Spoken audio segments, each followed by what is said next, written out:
In the early 70s, a book came out entitled Alexander and the Terrible, Horrible, No Good, Very Bad Day. And it went into the details of what made this day so terrible. He woke up with gum in his hair. He trips on a skateboard getting out of bed. There's a sweater that he needs to wear the day. He drops in the sink and it gets wet, which would make me break out. That happened to me. He goes to breakfast. There's no prize in the cereal box. He gets made fun of at school. His friends desert him for somebody else. There's no dessert in his lunch. He goes to the dentist after school only to find out he needs to get a cavity filled. The elevator closes on his foot. When he goes to leave, he falls in the mud. And then when he goes inside, he gets yelled at for being muddy.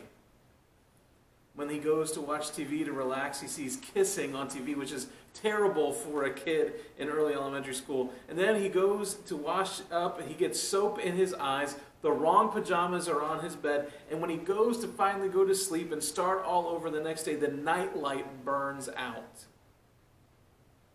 What's amazing to me in this story is that Alexander has all these terrible things happen to him, and he still has to deal with everyday life in the midst of it. Even though everything went wrong in the morning, he still had to go to school, he still has to keep his appointments, he still has to do his chores, he still has all of these things waiting for him in his everyday life. And it is often in the midst of the everyday things of life that when things go wrong, they don't just go wrong a little bit, they feel worse. Because it's like you're carrying those things without giving them time to heal. When you get to the end, the moral of the story is kind of twofold. One is that we all have days like this, and so you're not alone in it. And that hopefully the day will pass. I think they're right about that, though, that this is something that we all experience. Some of us have terrible, horrible, no good, very bad days or hours. Some of us have whole seasons that feel like this. Some of us are in those right now, where it seems like nothing is going our way and everything is working against us, and we feel like we would just, if we could, curl up in a ball, hole up for a little while, and hope that the storm that we're in the middle of passes. But instead, just like Alexander, we have to get up every day and go through our routine. Life hasn't stopped just because we're hurt. Life keeps going even when nothing is going our way. And what does it feel like when you're in that place? It feels lonely. Because you look around at everybody else that's still moving, that seems like they're okay and you're not. It feels powerless. Because you're facing things that you can't fix on your own. And it feels like you might be invisible. Because nobody sees you. If they saw the pain that you were carrying, if they saw the hurt that you had, then they might do something about it. And so nobody sees you, nobody knows you, and nobody cares. And that is where we left off with Naomi and Ruth last week when we looked at Ruth chapter 1. To say their life was in a bad place would be an understatement. Naomi's husband, the patriarch of the family, had died along with his two sons, one of which was Ruth's husband. And there was no children for many of them left. And so they traveled back from Moab, where Ruth was from, to Naomi's home in Bethlehem in Israel. And that meant that while it was going to be bad for Ruth to show up with no family, no other support system, nothing to her name, Ruth was going to have it worse because she was going to have all of those things, and she was going to be a foreigner, and not just any foreigner, a foreigner from a country that was actively, often, attacking Israel. And so for her, maybe being invisible was the best that she could hope for, because at least if she was invisible, then she wouldn't be abused, she wouldn't be robbed, she wouldn't be taken advantage of. She could just kind of skirt through the day, the no good, terrible, very bad day that just never seemed to end. It was so bad that when they got there, Naomi made sure everyone knew that she arrived empty. She had nothing left to give. In fact, just call her, instead of calling her delightful, which was what her name meant, call her bitter. And all around them, this just got reinforced because they arrived at the harvest time. And this wasn't just any harvest. This was the harvest at the end of almost 10 years of famine. So suddenly, bellies were full and the smiles on their faces showed it. They were willing to go out in the fields and work because they haven't been able to for years. And they are ready to go. And yet Naomi and Ruth still are empty. Their stomachs are still growling. They don't have a field to go harvest. They don't have a family member that's ready to give them something for working around the home. They are left here in their life at this point where the God that they serve and worship still has not shown up with a miracle for them. There wasn't a miracle that healed their husbands when they were sick. They didn't get raised back up from the dead. There is no bread in the morning when they go out of their tent like he did for the Israelites in the wilderness. In fact, ravens aren't bringing Uber Eats like Elijah is going to have happen. And so Ruth has to do something. She has to get up and do her everyday routine in order to be able to have a place to sleep and have some food to eat and be able to make it till the next no good, horrible, terrible day. Maybe you've been there.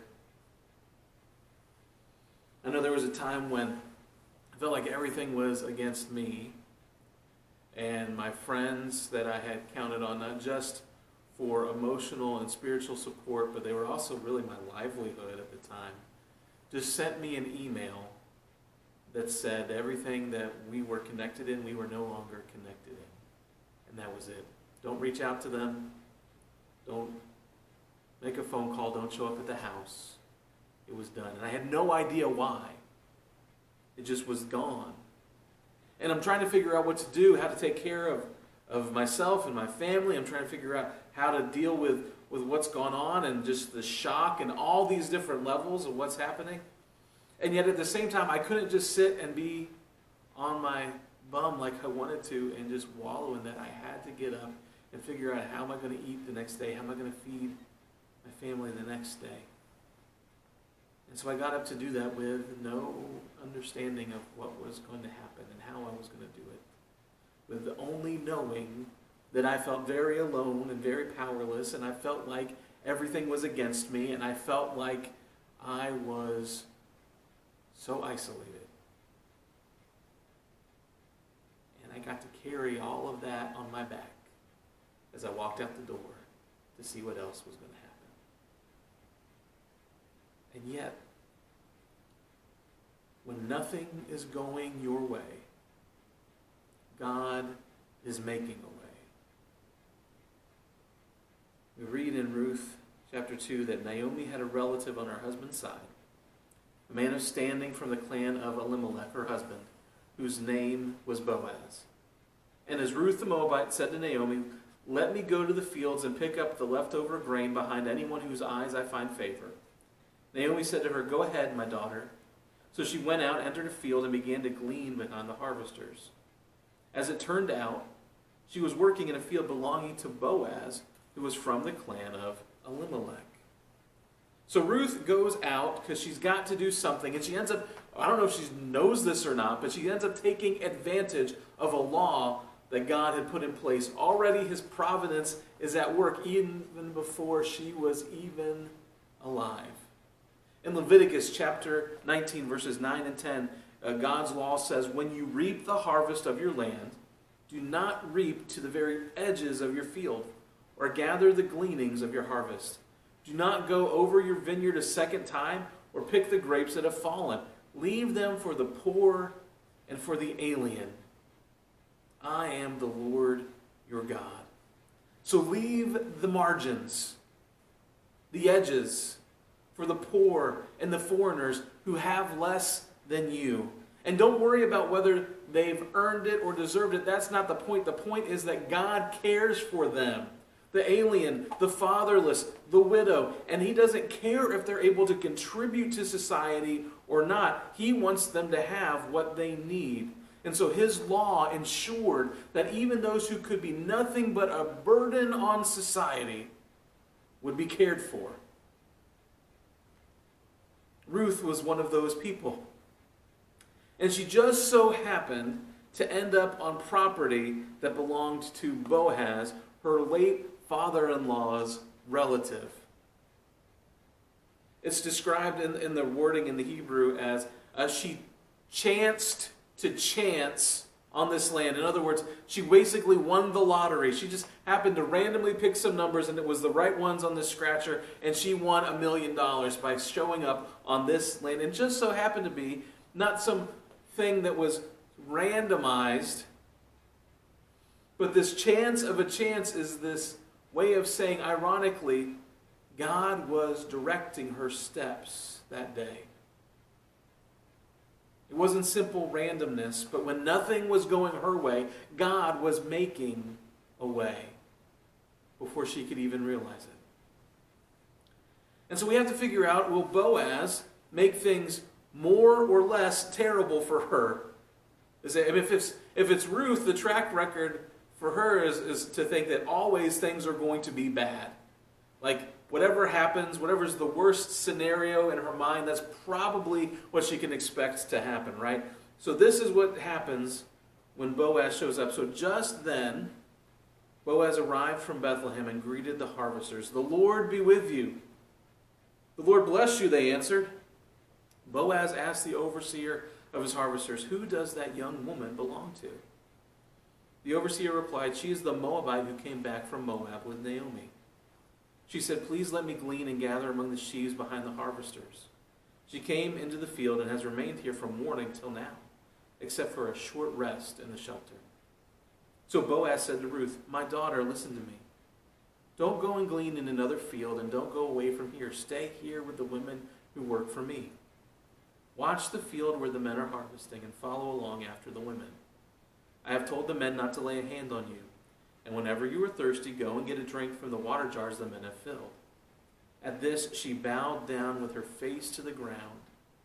She asked him, "Why have I found such favor in your eyes that you notice me, a foreigner?" Boaz replied, "I've been told all about what you have done for your mother-in-law since the death of your husband.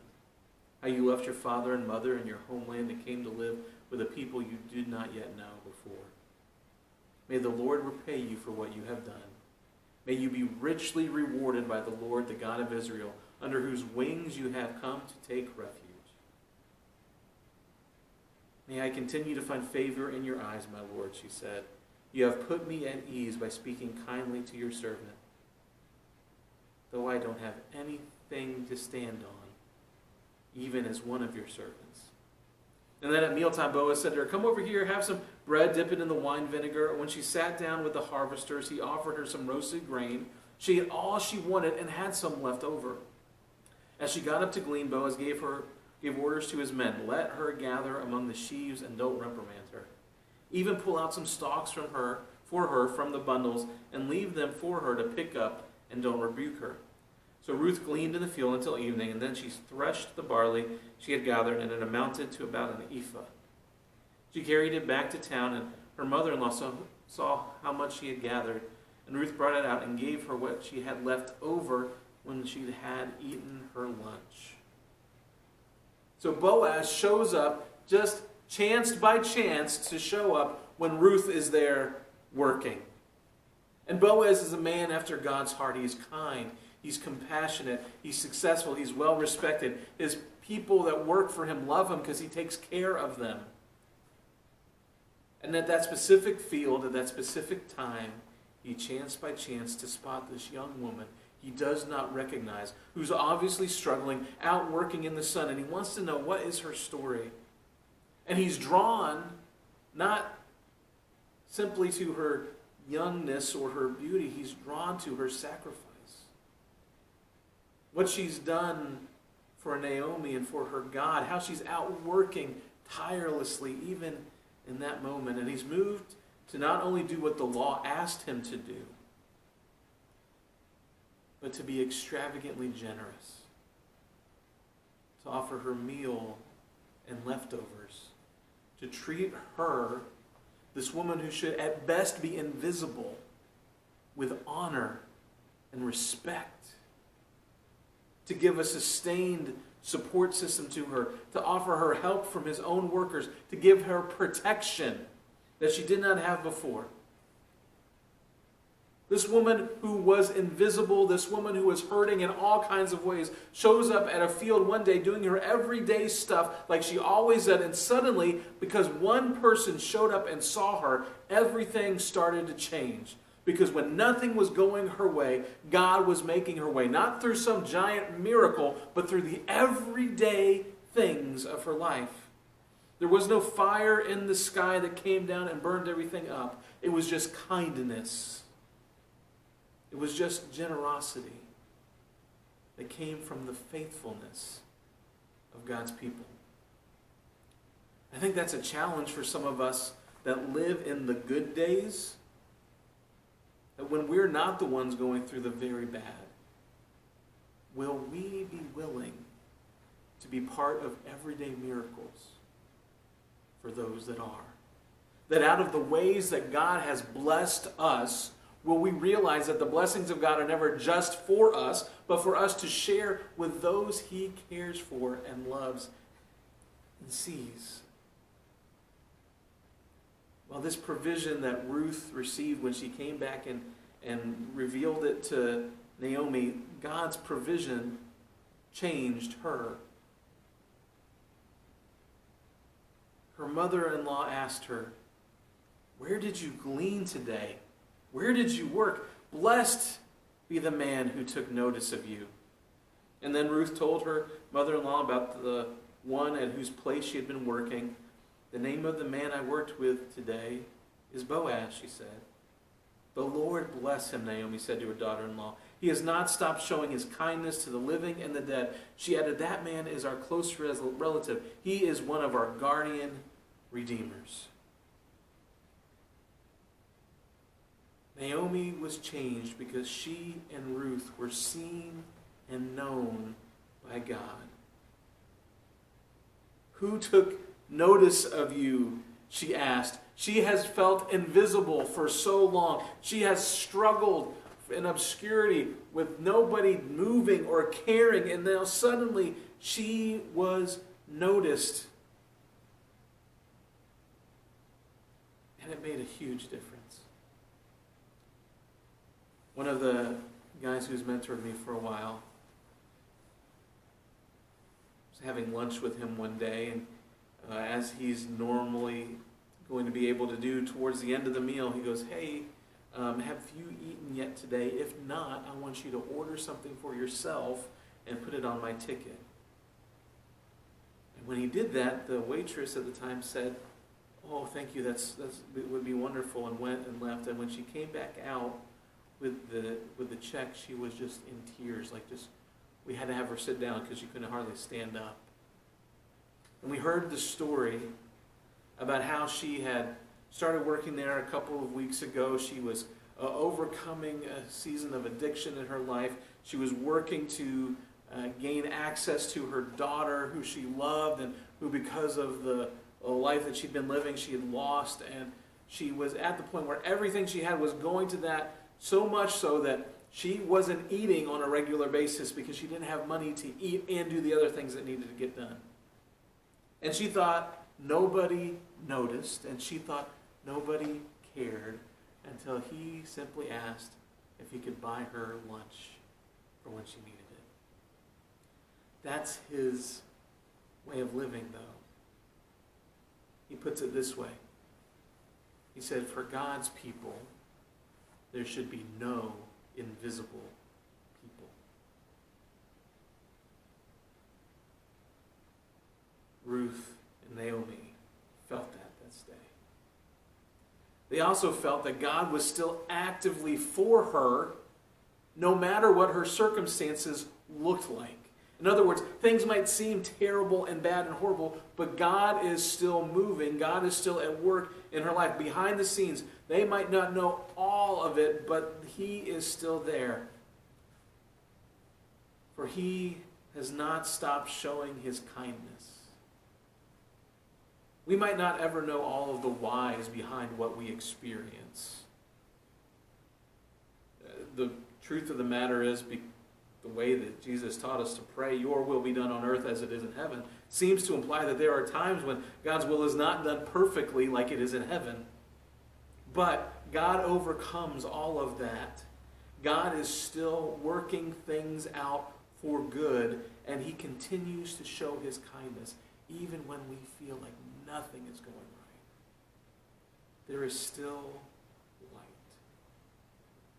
And that small glimmer often grows and grows as he works out things that only he can do in the midst of the terrible, horrible, no good, very bad things we're going through. In fact, when Naomi realizes that it is Boaz who Ruth has connected with, she catches a glimpse of the future. Because there is some hope if they could find a guardian redeemer. And here is one waiting for them already. You see, even when you are at your lowest point, God is making a way. If you don't notice that from Ruth, notice that just from the life of Jesus Christ on earth himself. The man who stepped out of heaven to become a man, to live in our neighborhood, to experience hunger and betrayal and beatings, and ultimately in his lowest moment, when everyone had abandoned him and he felt utterly alone and even said, my God, why have you forsaken me?"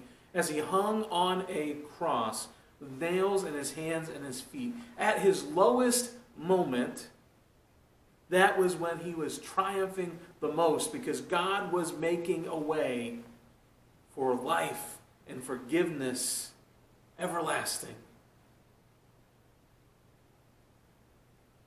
Even in the most terrible, horrible, no good place that you could imagine. And if he's willing to do that on that big scale, and he's willing to do it on the scale of a Naomi and a Ruth, he's willing to do it for you. You are not unseen. God not only sees you, but he cares for you, and he is working in and through your life to bring you to the other side of whatever terrible, horrible, no good, very bad thing you are going through. Father, help us to see your hand at work. Give us a glimpse of your light in our lives, and remind us that no matter what we feel, when everything is going against us, you are still making a way, and you are still